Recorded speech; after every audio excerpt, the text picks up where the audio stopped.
ശ്രീലങ്കയിലേക്ക് ഒന്ന് പോകണം. അവിടെ വലിയ ദുരിതം, വലിയ നാശം വിതച്ചാണ് ഡിറ്റ്വ ചുഴലിക്കാറ്റ് ആഞ്ഞടിച്ചത്. കനത്ത മഴയിലും വെള്ളപ്പൊക്കത്തിലും മരണം 100 കടന്നു എന്നാണ് ഏറ്റവും പുതിയ വിവരം. 2 ലക്ഷം പേരാണ് ദുരന്തം അനുഭവിക്കുന്നത് എന്നുള്ളതും ഏറെ പ്രയാസകരമായ ഒരു കാര്യമാണ്. ഇതിനൊപ്പം തമിഴ്നാട്ടിലും മറ്റും മഴയുടെ വലിയ മുന്നറിയിപ്പുണ്ട്, ജാഗ്രത നിർദ്ദേശം നൽകിയിട്ടുണ്ട് എന്നാണ് മനസ്സിലാക്കേണ്ടത്. സൗദിയിൽ നിന്നും കേരളത്തിലേക്ക് ശ്രീലങ്കൻ എയർവേസിൽ പുറപ്പെട്ട മലയാളികളടക്കം 48 മണിക്കൂറിലധികമായി അവിടെ കുടുങ്ങിക്കിടക്കുന്നു എന്നുള്ള വളരെ പ്രധാനപ്പെട്ട ഒരു വിവരം കൂടി പ്രേക്ഷകർക്കായി പങ്കുവെക്കാനുണ്ട്. 48 മണിക്കൂറിലധികമായാണ് ഇവർ കുടുങ്ങിക്കിടക്കുന്നത്. ദൃശ്യങ്ങളിൽ കാണാം തമിഴ്നാടിനെ ശ്രീലങ്കയെ വല്ലാത്ത തരത്തിൽ ദുരിതം വിതച്ചുകൊണ്ടുള്ള വലിയ ചുഴലിക്കാറ്റ്. അതിപ്പോൾ തമിഴ്നാടിൻ്റെ തീരപ്രദേശങ്ങളിലേക്കൊക്കെ ജാഗ്രത നിർദ്ദേശം നൽകിയ ഒരു പശ്ചാത്തലം കൂടി ഇതിനോട് ചേർത്ത് വെക്കണം. 2 ലക്ഷം മനുഷ്യരാണ് ഇപ്പോൾ ദുരിതം ബാധിച്ച് അവിടെ കിടക്കുന്നത് എന്നാണ് മനസ്സിലാക്കേണ്ടത്.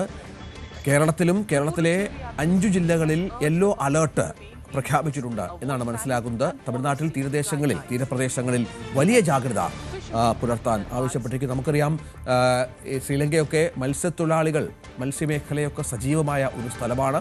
അവരുടെ ഉപജീവനമാർഗം മത്സ്യബന്ധനമാണ്. ആ മേഖലയിലൊക്കെ ഈ ചുഴലിക്കാറ്റ് വലിയ തോതിലുള്ള പ്രശ്നങ്ങൾ ഉണ്ടാക്കി എന്നാണ് മനസ്സിലാക്കേണ്ടത്. പാർവതി സത്യദേവൻ ഏറ്റവും പുതിയ വിവരങ്ങളുമായി നമ്മോടൊപ്പം ചേരുന്നു. പാർവതി, വല്ലാത്ത ഒരു അവസ്ഥയാണല്ലേ ഈ ചുഴലിക്കാറ്റ്? അതിൻ്റെ പരിധി കടന്ന് ഒരുപക്ഷെ നേരത്തെ പറഞ്ഞതിനേക്കാളും വലിയ തോതിലുള്ള നാശം വിതച്ചിരിക്കുന്നു ശ്രീലങ്കയിൽ എന്നാണ് മനസ്സിലാക്കേണ്ടത്. ഏറ്റവും പുതിയ സ്ഥിതിഗതികൾ എങ്ങനെയാണ് അവിടെ? അതെ രഞ്ജിത്ത്, ശ്രീലങ്ക കടുത്ത ദുരിതത്തിലാണ്. ഏകദേശം 100-ലധികം ആൾക്കാർ ദുരന്തത്തിൽ ശ്രീലങ്കയിൽ മരണപ്പെട്ടിരിക്കുന്നു.